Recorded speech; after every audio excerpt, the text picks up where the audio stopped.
So good morning and welcome for those of you watching the replay or for watching us live. I'm so excited to have Sarah Bakke with us today to give us an amazing lecture, which I've been looking forward to for weeks and weeks. And it's on a topic that we first heard her give a poster presentation about at the First One conference. And then I know since then she has exploded her program, continued to do deep research. And so despite her busy life as a mom and a full-time nurse and developmental specialist program coordinator at her NICU, she's really been generous enough with her time to be with us today. So thank you, Sarah, for everything you do for babies, for your staff, and for our One Conference community and our Synapse care. And look forward to hearing your content today. Thanks, Kathy. So as Kathy said, I have I'm very involved in developmental care in my unit. I'm a NICU staff nurse at a level 4 NICU in Wilmington, Delaware, Nemours AI DuPont Hospital for Children. And several years ago, we started a reading program. So over the past few years, I've really learned a lot about the importance of reading and talking to babies right from the start. And so I'm excited to share what I've learned with you. So here are our learning objectives. I want to start by reviewing major events in neurodevelopment because I think it's important to sort of establish the why this is so important. And I want to look at how the process of neurodevelopment is altered for babies that are in the NICU. And then I'll talk about what language nutrition is and why it's such a powerful neuroprotective intervention. And finally, I'll kind of outline the major components of a language nutrition program so that you would be able to take this back to your unit and start your reading program.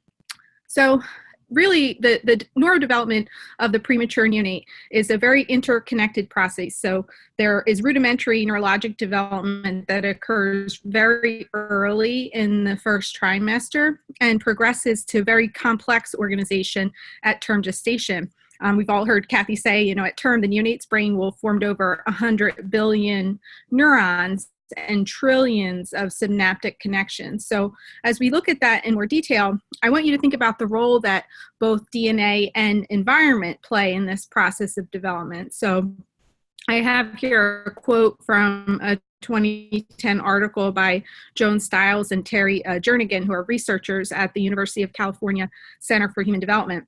And they said that both genetic and environmental input are necessary for normal brain development, and that disruptions in either will fundamentally alter neurologic outcomes. So every interaction that we have with a baby impacts their developing brain for better or worse.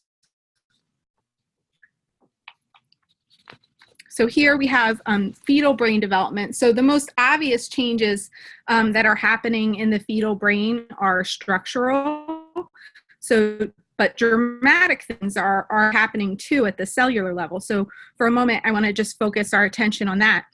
During that embryonic period, neurons are starting to develop and will continue to develop until mid-gestation. And major fiber pathways, so major connection pathways are being formed, and most will be complete by the time the baby reaches term. And as neurons are produced, they migrate to different areas of the brain and form connections, and pathways that are used frequently will become strong, while those that are not will wither. And we'll look more at that in a moment. But in terms of folding, I have here an image showing the very smooth brain that we see in a micropreemie. That we call this the lissencephalic brain. And then as we progress to the term baby in the bottom right, we have the gyral and sulcal folding that we think of when we picture a brain. And so those bumps and valleys serve important purposes in the brain. And one, they help to increase the surface area of the cortex to allow for more neurons to be packed in and more processing power. And our cortex is the outer layer of the cerebrum and is responsible for complex brain functions to include memory, attention, perceptual awareness, language, and consciousness. So They also form, the gyri and sulci also form boundaries, defining the various lobes of the cerebrum. So brain development during the third and natally is the period of most rapid brain growth that will occur in a child's lifetime. So the brain grows 80% during the first 18 months of life. And when we're talking about brain growth, we're talking about number of cells, the neurons that are produced, and the connections that are formed between those cells. So here on the left, I have an image of a cluster of neurons and synaptic connections at birth, and then again at 1 month. And you can see how incredibly complex the circuitry becomes as more connections form. And those connections are the wiring that allows our neurons to communicate. One of the very interesting things about the newborn brain is that the level of connectivity far exceeds the connectivity of an adult brain. So this exuberant connectivity, we hear the term plasticity, and that's the ability of the brain to reorganize and adapt. And this ability is greatest early in life because of this exuberant connectivity. So this overproduction of connections is then gradually pruned back in a use or lose manner. And the pathways that we use frequently will strengthen and eventually myelinate, and those that won't will wither away. So it's not as though we have this pause button that we can push because a baby's in the NICU, and then we can think about stimulating their brain in a positive way when they go home. There really isn't no such thing as a pause button on brain development. And so here I have a nice summary slide showing a timeline of brain development across the lifespan. So starting at the left, during the early embryonic stage, we have the neurulation, the neural plate folds and fuses to form the neural tube. Then we have the neuronal proliferation. So those embryonic neural stem cells are forming lots and lots of neurons, 40 to 50% more than the mature brain will utilize. And then as we enter the second trimester, neural migration is occurring. So all the different classes of neurons are traveling to their destination in the brain to form connections with their target cells. And the forming of connections is the synaptogenesis. And as we said, our brain circuitry is use or lose. So strong connections will move on to myelination, and weak connections are destined for apoptosis. And the connections that form early provide either a weak or strong foundation for the connections that will form later in life. So what affects brain development? What affects the NICU baby's brain development? So the short answer is it's complicated. There are so many things that factor the brain development of the babies in our care, and some things we can influence and others we can't. So moving back to one of the first slides, we know that genetics and experiences are the two big things that come together to impact brain architecture. So genes are that basic blueprint, but experiences influence whether the genes are expressed, whether and how the genes are expressed. So of course there's mom's health, and we don't, that has occurred before we get the baby, but mom's nutritional status, the infection she was exposed to, what sort of medication she was on, all go into impacting the brain development. And then there are neonatal factors. So the nutritional status, the brain, or their brain injury, was their perinatal brain injury, illnesses, all those things form a weak or strong foundation. But what about the early life experiences? So we have neuroprotective practices that fall outside of the language nutrition that I'm going to discuss, but we have the midline positioning practices. We have, CLABSI and VAT bundles, prevent infection. All those things are on neuroprotective. And then we have those experiences that we provide to the baby. So what I'm talking about is, are we providing care in a way that minimize pain and stress, but are we also facilitating positive sensory experiences in our NICU? And early life experiences there are some critical concepts in how early life experiences impact brain development. So these are critical concepts from the Harvard Center for Child Development. Experience-dependent synapse formation is our first major concept, and experiences shape brain architecture. So that's what this concept is. It's the creation and organization of neural connections that occur as a result of a person's experiences. And to what extent, as NICU nurses and physicians and nurse practitioners, do we impact those experiences of the neonates in our care? Hugely. Not just in the way that we interact with them and the environment that we provide, but also in the way that we facilitate or hinder their experiences with their parents and other caregivers. Are we, making sure that we encourage skin to skin and encouraging parents to talk to and sing to and read to their babies in an age-appropriate manner? One of the most essential experiences in shaping the architecture of the developing brain is serve and return. So the serve and return interaction between children and significant adults in their lives. Young children naturally reach out for interaction through babbling and facial expressions and gestures, and then adults respond in the same kind, vocalizing and gesturing back to them. And this back and forth process is fundamental to the wiring of the brain, especially in the earliest years of life. And then the final concept at the bottom there is toxic stress. And that's, learning how to cope with adversity is a very important part of healthy development. And we all go through periods of stress, and moderate short-lived stress can promote growth, but toxic stress is the strong relieved activation of the body's stress management system without a protective adult support. So when caring adults are there to buffer children, then they can work through that stress doesn't develop to a toxic level.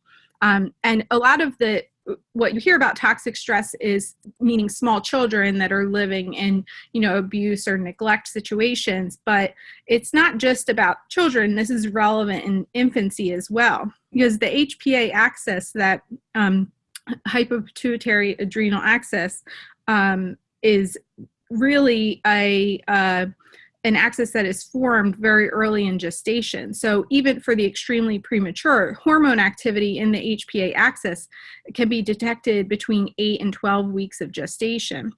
And when that HPA axis is activated repeatedly, like in periods of chronic stress or pain, more cortisol ends up circulating through the body. Then to compensate, the body attempts to regain equilibrium by reduced hormone levels, and it can suppress the adrenal gland's ability to produce cortisol. So the HPA axis is a negative feedback loop. So it relies on its product to eventually turn off the action. When there isn't enough cortisol to reach the hypothalamus, the system just continues producing hormones, which lengthens and enhances the stress response. So the HPA isn't able to shut itself off and runs for longer amounts of time. And that leads to having a lower baseline level of cortisol and higher levels following stress than normal healthy people. And so it's also able to make memories and associations based on its activation. So the HPA axis can learn to perceive more and more stimuli as painful. It exaggerates that fear and sensitizes our reactions.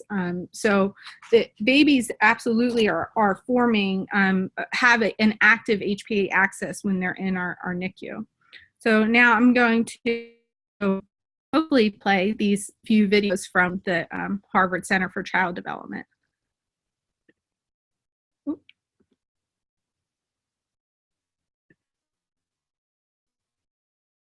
Here we go.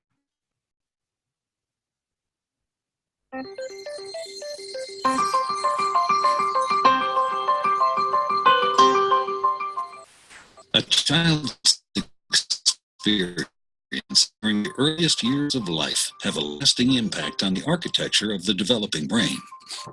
Genes provide the basic blueprint, but experiences shape the process that determines whether a child's brain will provide a strong foundation for all future learning, behavior, and health. During this important period of brain development, billions of brain cells called neurons send electrical signals to communicate with each other. These connections form circuits that become the basic foundation of brain architecture. Circuits and connections proliferate at a rapid pace and are reinforced through repeated use. Our experiences and environment dictate which circuits and connections get more use. Connections that are used more are stronger and more permanent. Meanwhile, connections that are used less fade away through a normal process called pruning. Well-used circuits create lightning-fast pathways for neural signals to travel across regions of the brain. Simple circuits form first, providing a foundation for more complex circuits to build on later. Through this process, neurons form strong circuits and connections for emotions, motor skills, behavioral control, logic, language, and memory during the early critical period of development. With repeated use, these circuits become more efficient and connect to other areas of the brain more rapidly. While they originate in specific areas of the brain, the circuits are interconnected. You can't have one type of skill without the others to support it.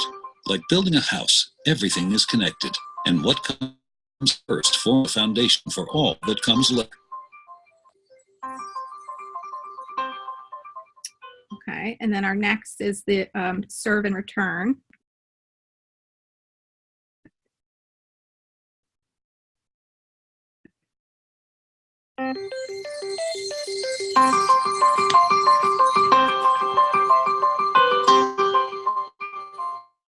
The key to strong in architecture is what's known as serve and return interaction with adults. In this developmental game, new neural connections form in the brain as young children instinctively serve through babbling, facial expressions, and gestures, and adults return the serve, responding in a very directed, meaningful way. It starts very early in life, when a baby coos and the adult interacts and directs the baby's attention to a face or hand. This interaction forms the foundation of brain architecture upon which all future development will be built. It helps create neural connections between all the different areas of the brain, building the emotional and cognitive skills in life. For example, here's how it works for literacy and language skills. When the baby sees an object, the adult says its name. This makes connections in the baby's brain between particular sounds and the corresponding objects. Later, adults show young children that those objects and sounds can also be represented by marks on a page. With continued support from adults, children then learn how to decipher writing, and eventually to write themselves. Each stage builds on what came before. Ensuring that children have adult caregivers who consistently engage in serve and return interaction, beginning in infancy, builds a foundation in the brain of all the learning, behavior, health that follow.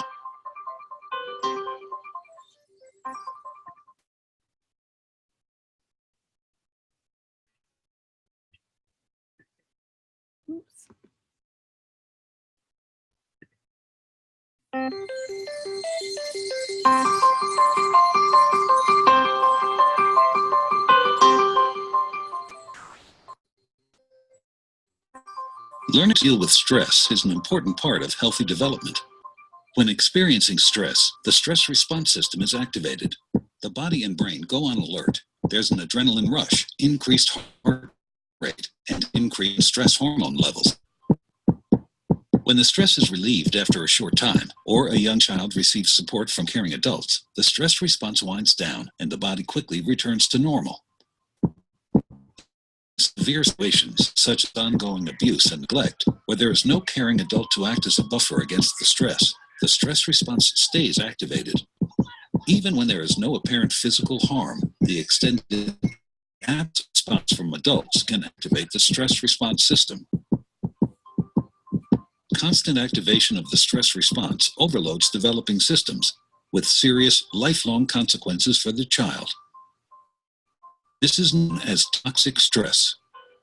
Over time, this results in a stress response system set permanently on high alert. In the areas of the brain dedicated to learning and reasoning, the neural connections that comprise brain architecture are weaker and fewer in number.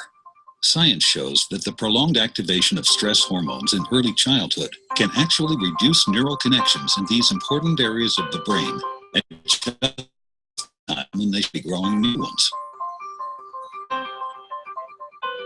Toxic stress can be avoided if we ensure that the environments in which children grow and develop are nurturing, stable, and engaging.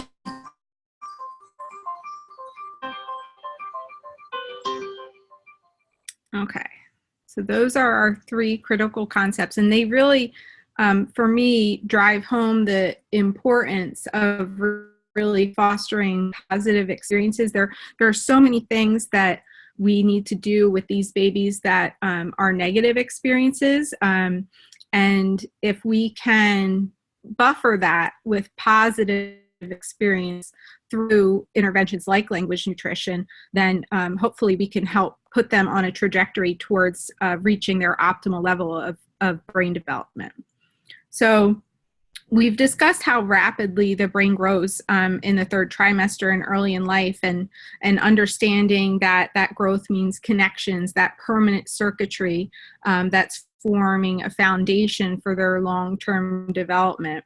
And the reasons we know are complex, but what we know for certain is that babies who graduate from the NICU have significant cognitive and mental health challenges. So this is one study that looked at over 10,000 children nationally from a sample birth cohort, and then looked at kids specifically that had NICU stays. So there were over 2,100 kids that had NICU stays, and it followed them from birth to kindergarten and did Bayley mental and motor scores done at 9 months and 24 months, and then their reading and math proficiency in preschool and kindergarten. And this shows outcome data for them. So you can see that the babies that are the dark black bars there spent 1 to 7 days, and then progressing to the longest length of stay is the lightest gray bar. Those are the babies that spent 61 days or more in the NICU. And you can see across the board, the babies that spent the most time in the NICU had the worst outcomes on these tests. This is another study looking at IQ scores. So the previous study looked at early childhood, but what we know is that they're not just, these hospitalized units aren't just affected into childhood, they're affected well into adulthood. So this was a study done in southern Germany looking at babies that were born less than 32 weeks and less than 1,500 grams. And term controls.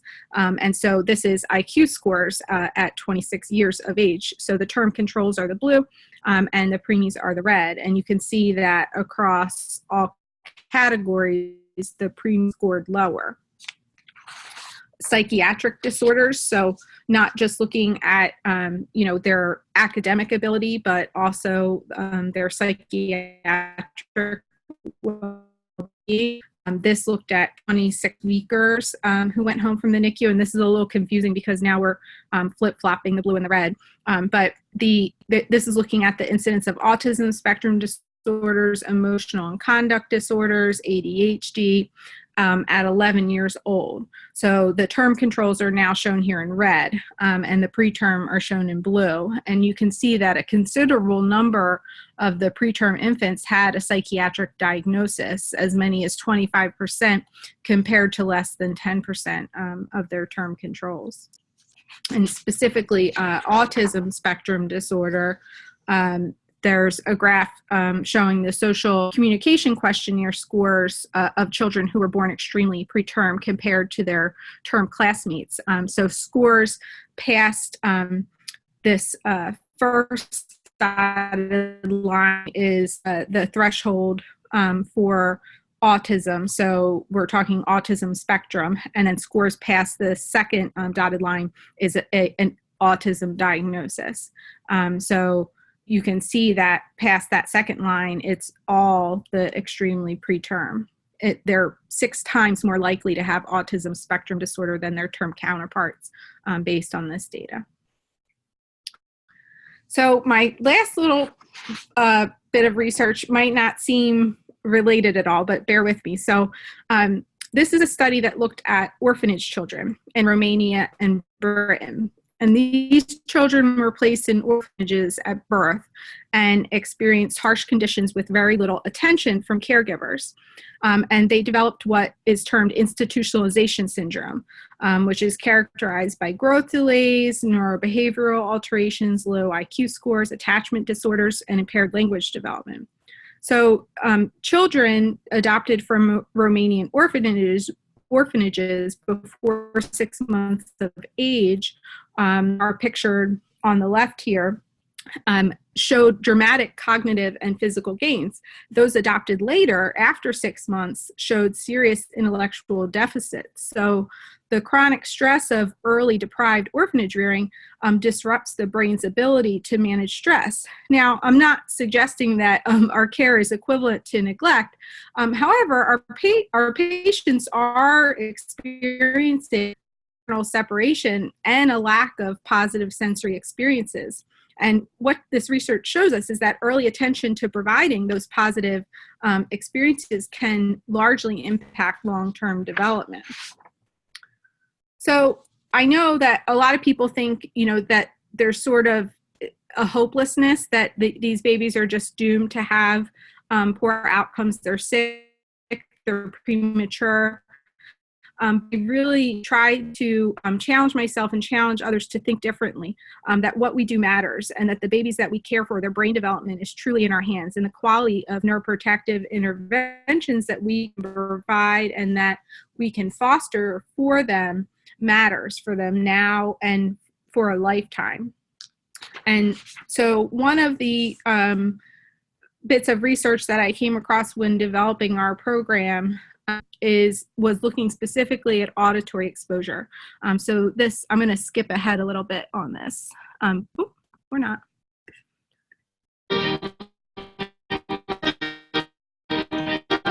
From 22 weeks.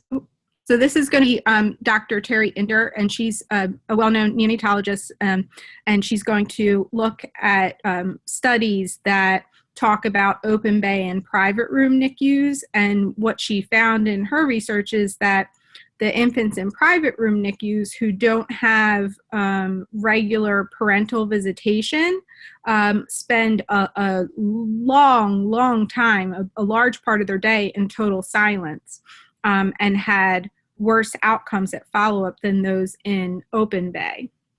So let's see. I get it to play. Just over halfway through, just as if the baby had born full term. And that occurs 5%. However, on the age alteration, and that predicts between a 50 to 80% chance of major problems. So we can put more therapy services and support the family and the infant to recover and to have the best possible chance to avoid those later disabilities. The environment is very important to the way the newborn brain is formed, particularly when you're born prematurely and you're in the neonatal intensive unit. One example of this is we studied the amount of auditory exposure that a baby has, depending on the environment the baby's in, and how much adult language exposure there is of the baby. And we found if the baby was in a very quiet environment where there wasn't human voice being heard, that the area of the brain involved in language didn't develop. Whereas if the baby was in a very noisy environment with a lot of talking going on, then the baby's language area did develop. And most importantly, when we followed those children up 2 years later, the children in the environment with good language exposure had nearly 10 IQ points more in language development than those who had been in a very quiet environment, emphasizing that the brain will take the information around it, its development around it. Okay. So the information that we've acquired from...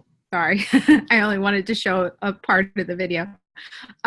So what that it suggests to me is that there's really an opportunity whether we're in single room or open bay designs, to really try to focus on that exposure to positive human sounds. And there's a difference between sound and noise. So a lot of discussion of developmental care early on was that we wanted this minimum stimulation environment. And what we're learning now is that maybe that's not the best thing. So loud noise in the NICU can be detrimental to the growing preemie. They can interfere with their sleep. They can deplete energy. And certainly we don't want a noise environment. There's no definite pitch or set pattern to noise. But sound is a positive experience. So sound being specific pitches and sound quality, a regular pattern like rhymes. And at 32 weeks gestation, what we know is that babies are ready for positive sound stimuli. And there's even some research that as early as 28 weeks, they can benefit from some reading interventions. So soft voices, especially the parents, reading, soft music are all beneficial and can positively stimulate their developing brain. This means that when they're in the womb, they're not in a silent environment. They're listening to their mom's heartbeat. They're listening to muted sounds from the outside world. So shouldn't it be the same, or shouldn't we try to attain that same sort of gentle stimulation as much as we can in the NICU? You know, this is sort of the typical sensory stimulation in the NICU, where that baby is just freaking out. There's just so much going on with touch and loud noises and sleep disturbances. We should try to, as much as we can, make the experience more of a positive, sensory experience like it is in the womb. So now we come to language nutrition. So the concept of language nutrition is to think of words as food for our brain. So reading is a simple developmental measure, a simple neuroprotective measure that can have a profound and lasting impact on a baby's life. So this is a really powerful bit of research information. We know that both the quality and quantity of words a baby hears has a profound impact on their school performance, their IQ, and their life trajectory. Research has shown us that the single strongest predictor of later academic success are the quantity and quality of words spoken to a child in their first 3 years of life. It's just an incredible piece of information that really impacted the way that I thought about the developmental programs that we have in our NICU. So first became interested in language nutrition through an article that I read in Advances, the NAN journal, and it was about this initiative called Talk With Me Baby. So I wanted to play this video for you. Oh, maybe. There we go. All parents want the best for their baby, and we know healthy foods grow a healthy baby. But to grow a healthy brain, babies need more. Babies need lots of loving words. A baby's brain grows super fast. Research shows that the amount of loving words a baby hears in the first 3 years of life can make a big difference. Meet baby Ella. Ella's mom, dad, grandma, and sister all shower her with lots of loving words and encouragement. And every word she hears helps her brain grow. By talking, reading, and singing with Ella, everyone is helping her develop an essential life skill, the ability to read by 3rd grade. And once Ella learns to read, she'll be ready and able to learn anything she wants. But what if Ella doesn't get lots of loving words as a baby? Without a steady diet of words, Ella may only have half the words of her friends, which will make her feel lost and behind. Without knowing as many words, it will be harder for Ella to express her feelings when she gets frustrated and school stops being fun. If she doesn't learn to read, she'll be 4 times more likely to drop out of school. And it gets worse. Kids who don't finish high school are more likely to have poor health, become a teen parent, be unemployed, and end up in jail. Not the future we imagined for baby Ella, is it? That's why it's so important for families, friends, caregivers to talk with their babies early and often. The best part? It's free. All you have to do is talk with your baby as you go about your day. Not sure how to add any words to your day? Talk With Me Baby can help. On talkwithmebaby.org, parents, families, caregivers, and friends can learn more about early brain development, download resources, sign up for daily texts with tips, video examples, and reminders to talk with your baby. Every parent, every family member, every one of us can make a difference in the life of a child. All it takes is starting the conversation.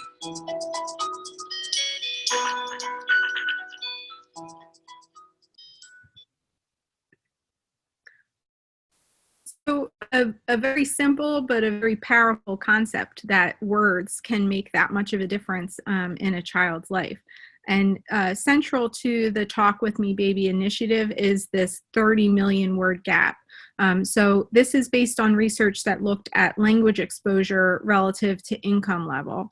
And that's where we found that a child from a high-income family would experience 30 million more words within the first 4 years of life than a child from a low-income family. So the goal of the Talk With Me Baby initiative was to empower nurses and educators, anybody that has that touches parents when they're very early on in a baby's life, to educate them about how important it is that they talk to and read to their baby early and often. And we know that from the research that we looked at on those previous slides, that the patients that we care for are at increased risk for alterations in their neurodevelopment. So it's even more important that we impress upon parents and caregivers the importance of language nutrition, and that we find ways to provide language nutrition to our parent or to our patients while they're in our care.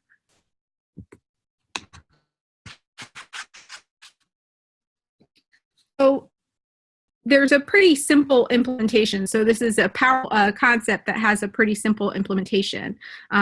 Reading, it doesn't really cost anything.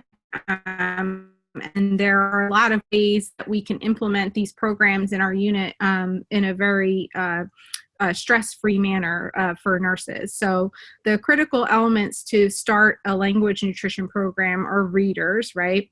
So we need somebody who's going to read to and talk to these babies. We need reading material. So what are we going to read to the babies? And we have the process. So what's the workflow going to look like? So in terms of the readers, we prefer families to be the readers, because we know that babies prefer their parents' voices, and particularly mom's voice. But we know that parents can't always be there. A lot of times they live very far. They have other children. They have to go back to jobs. Their baby might be in the NICU for months. So how can we fill in those gaps? And the way that we do in our unit is with volunteers, and I'll get more into that. But, what are some other ways that you could help fill in those gaps? And then reading materials. So we initially, when we started the program, we started with physical books, and then we've progressed to e-readers. And there are, benefits and risks with either one. We'll talk about that more in a moment, but the process is the last part. And so, how will the reading occur? How often? Which babies? So there's a simple technique to speaking to and reading to a baby that's known as parentese. So it's not baby talk. It's actually speaking to the baby with words and sentences in melodic tone, with exaggerated gestures and facial expressions, with special attention to the serve and return. So even babies that are premature and new babies, they do have a very simple serve and return interaction that is important. So it is not in their best interest to just have television on or something like that, playing a movie. They don't get that serve and return that they get from an actual person talking to, reading to them. So this is a funny little video about how to speak and read with parentese. Oh, having trouble getting these to play. There we go. This is all about parentese.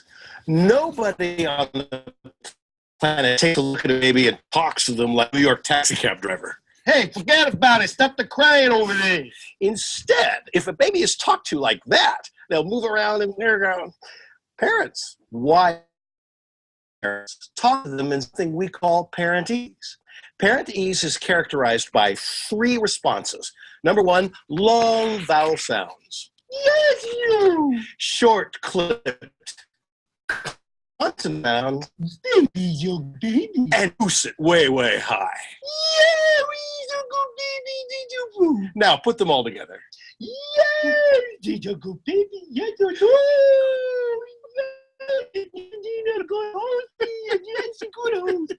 When you start sounding like somebody afflicted with undifferentiated schizophrenia, then you have true parentese. Thank you very much. Okay. So that's one of the things that sort of, I think parents struggle with. They're not really sure what to say to their baby, or they feel awkward. So I think that modeling, talking to the baby when you're doing care and things like that, when the parents are at the bedside, they can kind of see how you talk to the baby and feel a little more comfortable talking in a way that will really engage the baby and help with their development.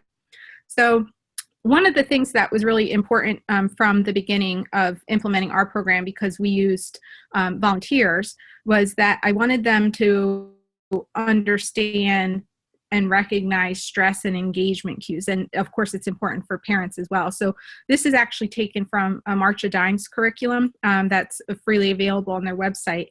And it tries to, it's meant to teach parents, but the same information can be taught to volunteers about recognizing engagement cues. So we want to try to catch these babies when they're ready for positive engagement, when they're ready to be read to, not when they are in a stressed state. So the volunteers are taught to look at the baby and be able to say, okay, is this baby ready for reading, or do they need to be calmed and then read to, or are they just not in a state that they're ready for that sort of stimulation? Reading material. So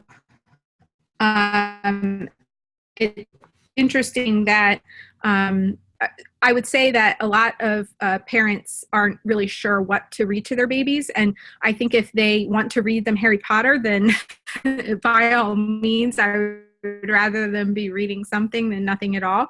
But there is some research out there on the books that are best for different age groups. So these are core elements from the National Center for Family Literacy for reading materials from birth to 5 months. So in terms of the content, books with large pictures or bright and bold illustrations that are set against a contrasting background.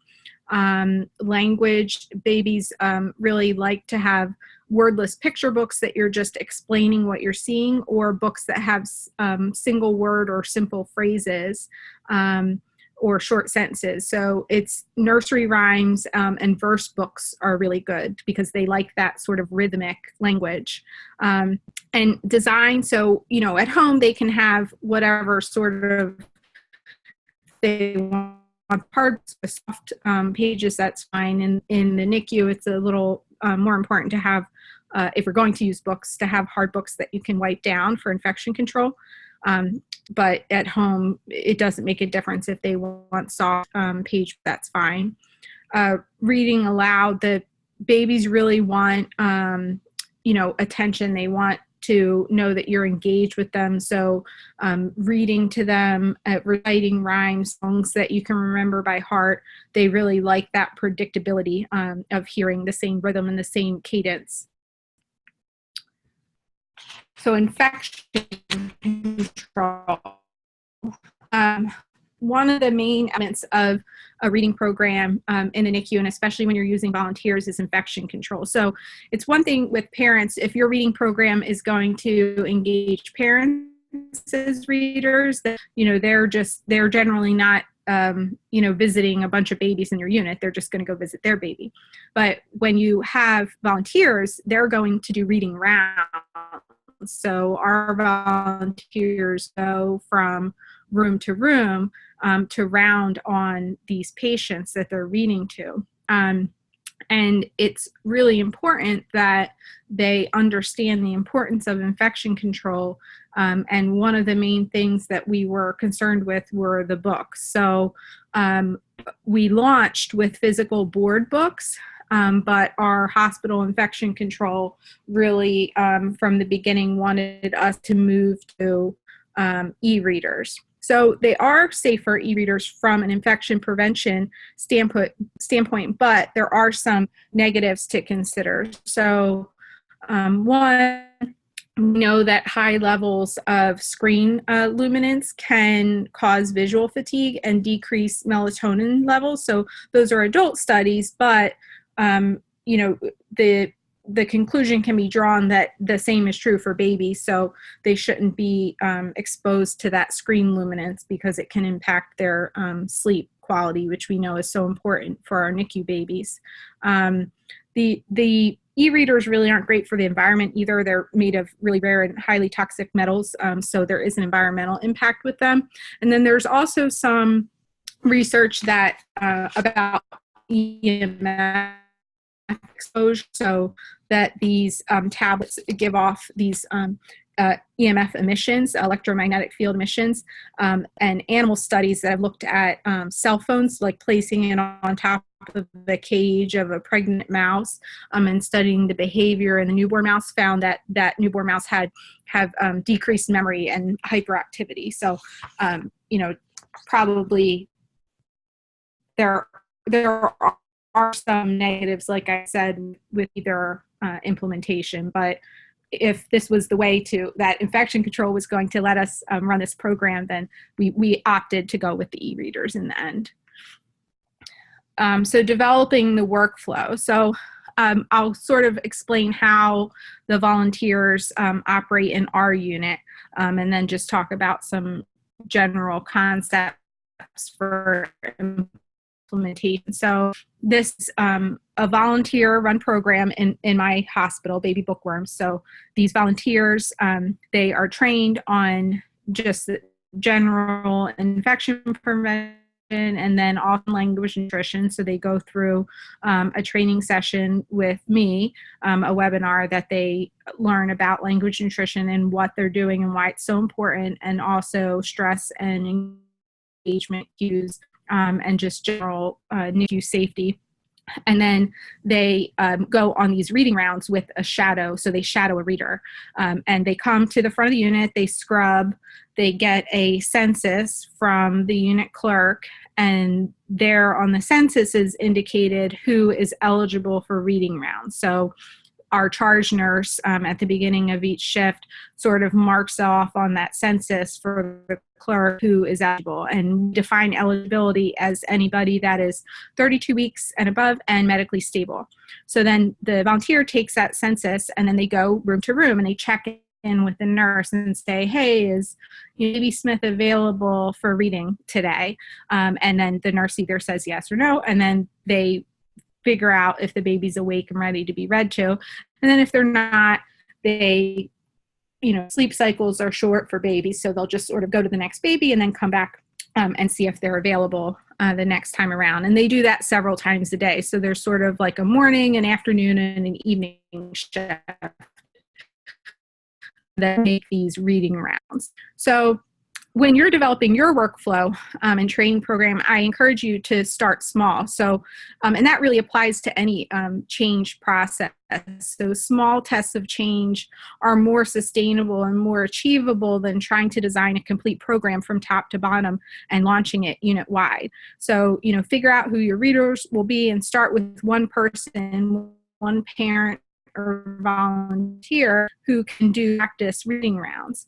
So, and write down what went well and what you can improve and repeat, and just keep going until you feel like you have that process outlined, and then continue to adjust as you go, and remember to be flexible. And that's exactly what we did. I started with one volunteer. She came to the unit. We sat down and talked. She did a pilot reading round, and then we talked about how it went and just developed the program from there. Additional things to consider. So engaging parents, parent engagement is crucial. The real win for us, for our patients, is that we send them home with parents who fully understand the importance of language nutrition and continue to provide opportunities to their babies for language nutrition. So one way that we engage our parents, so we do have a handout that we give them so that they understand the program and they're given that at admission.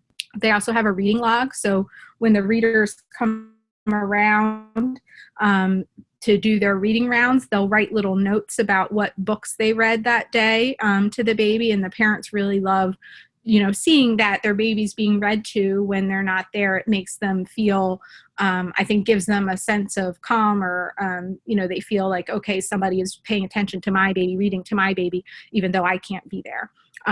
And then they also have companies out there that have word counters. It's like a Fitbit for words, basically.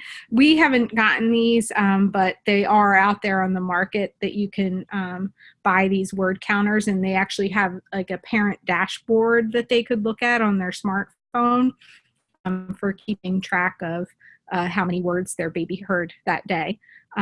Consider too, how are you going to chart this, right? So can you include it in your EMR?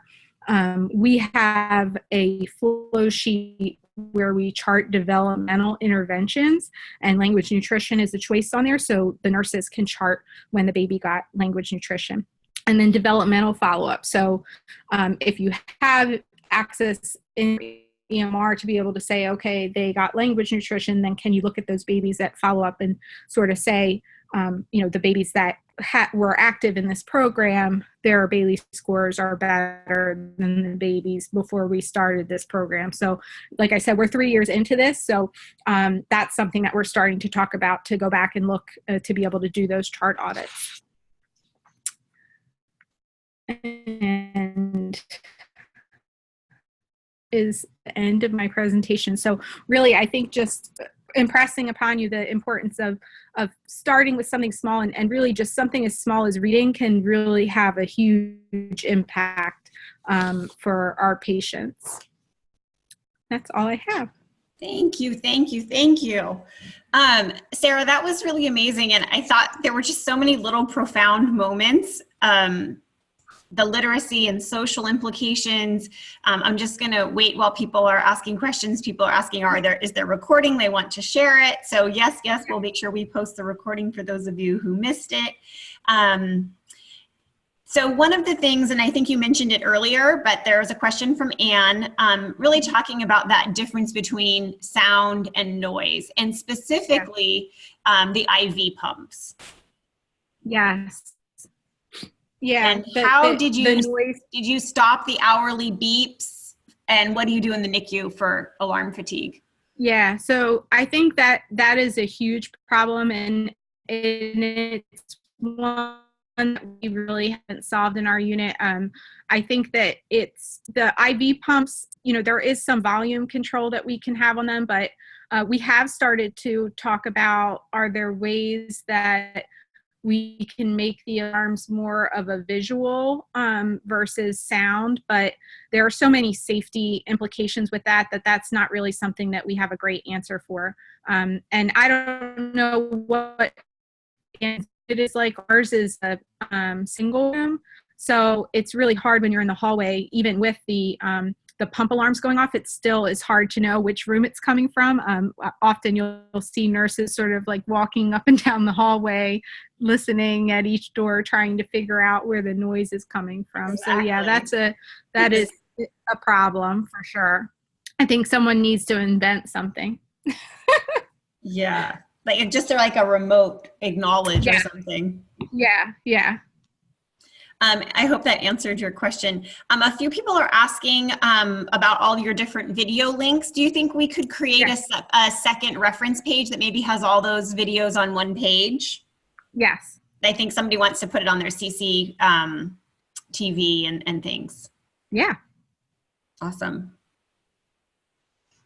Okay, looks like another question just popped up. For Carlos, at what gestational age do you recommend the reading begin? Do you do it during kangaroo or a different time? How long? Is there a time limit, or is it just cue-based? It's great, multi-faceted question. So let's start with gestational age. Yeah, so the gestational age, what is in the research, the Talk With Me Baby research and the language nutrition research that was published in Advances, that says 32 weeks. There are some studies coming out though, and I think that there's a clinical trial even that they're looking at 28 weeks. So right now in my unit, we implemented 32 weeks, and until there's more well-established data, we're not backing that up yet. Okay, cool. And then what about kangaroo? Like, yeah, you know, that whole idea of, is kangaroo that silent time? Is kangaroo a time that we can interact? What's your take on that? I have my own opinions, but I want to hear yours. Yeah. I mean, I think that it's important to let the baby decide. So I think that if the baby, and this goes for even if the baby's in its crib or in the isolette, on mom for kangaroo, if the baby's sleeping, quiet sleep, then I wouldn't really disturb that. But if the baby is in kangaroo and their eyes are open and they're in that quiet, alert state, then why not? You read to talk to them for sure. I think that is important to have that bonding. I mean, because I always go back and I think about, I mean, I'm a mom, so I have like a practical base to think about how I interacted with my own babies. And if I was holding my baby and they were looking at me, I talked to them. I wasn't silent just because I was holding them skin to skin. Exactly. So kangaroo care would be okay, but what do you find is the most typical? Are people actually in your unit reading to the babies mostly when they're in the beds? Yes. So this program started the first summer that we started with high school volunteers. And so it was a hard no for us, the holding. So the volunteers weren't coming into the unit to hold the baby and read to them. We were just reading to the baby at the baby's bedside, whether that be in the crib or if the baby was still in an isolette, we did teach them, you know, how to safely like open a porthole. And there are decibel meter apps out there that when I have them in training, I have them read to their phone. Not that I want their phone in the unit, but just so that they can get a sense of how loud their reading voice is and that they understand that is amplified in the isolette so that they can have that in mind when they're reading to a baby in an isolette. But yeah, they mostly are in the bed. We have recently launched a cuddler program. And so there are volunteers that have been trained as cuddlers and as readers. And my guidance to them is the same as with the kangaroo. If they're in the unit and they're holding a baby and the baby is awake and looking at them, then they should absolutely talk to, read to, sing to the baby. Awesome. Awesome.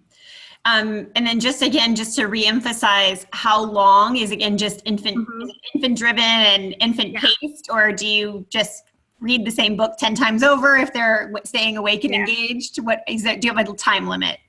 So what I what I sort of put out there as a goal for them was to try for 20 minutes if the baby was engaged. But I always tell them to go with what the baby is telling them. So they're taught those stress and engagement cues. They're taught that if the baby starts looking away from them, like diverting gaze, that it's time to wrap up the session and put the, to walk away from the baby or to put the baby back if they're also cuddling. But yeah, I think 20 minutes is generally, now there are some dose recommendations in that the Sense program. You had a speaker at the last one conference talking about the Sense program, and they do have some dose recommendations in there based on gestational age, and I don't recall specifically what they are, but I want to say they're around that 20 to 30 minute. Okay, awesome. So the Sense program is a new sensory modulated and stepwise program that came out of St. Louis Children's Hospital and St. Louis University, and if you can always reach out to them directly if you into their NICU, and they're happy to share that. I think they actually make it available for free if you want it. I think Jane, you're on the call. I think you actually requested that from them. But Joan Smith and Bobby Pineda were kind of the primary two PIs on that, and I know that either of them would be happy to share information specifically about that as well. Mm-hmm. Sarah, have you guys published any of your results yet, or do you have plans to? It's really exciting. Yeah, so we've not published anything specifically about the program.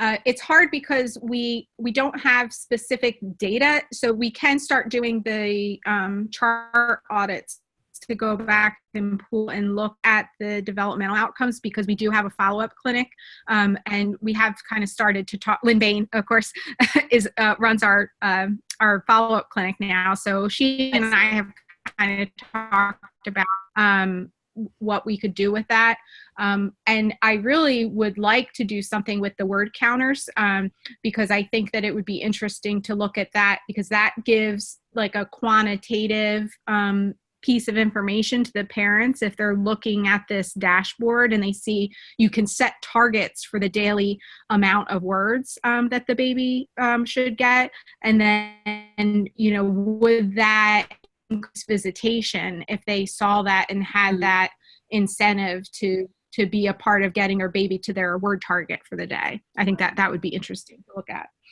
Well, I'd say certainly Fitbit research would say that just counters in general help to motivate people. Right. But I think even for staff, I mean, if you were to go in and see that an infant's counter was low, maybe you would then spend a little extra time that day, or like you said, seek out that volunteer to spend some time with that baby. And I know we really do try to keep these environments quiet. And I think that, Dr. Inder's video that you shared really highlighted where, it's quiet is one thing, isolation is another. And it really is. It's really different.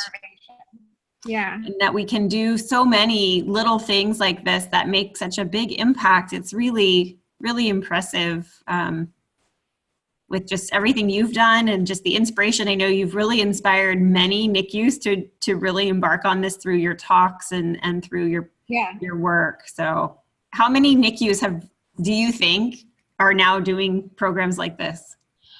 I know, I mean, talking to people, a lot of people have reading programs. Few have the volunteer workforce. I think that's sort of what makes our program a little bit different. But I know of, in our area around Wilmington, of 3 units that I've been involved in helping with their program. And then our sister facility, Nemours in Florida, I've spoken with their nurse manager down there too. Great. Well, it doesn't look like there's any additional questions, but I'm sure that people are going to find you online and find you on Facebook and find you in our One Conference communities and reach out to you and learn more. And just thank you so much for everything you've done to enlighten us today and to inspire us. So thank you so much, Sarah. My pleasure. Thank you. Bye, everybody.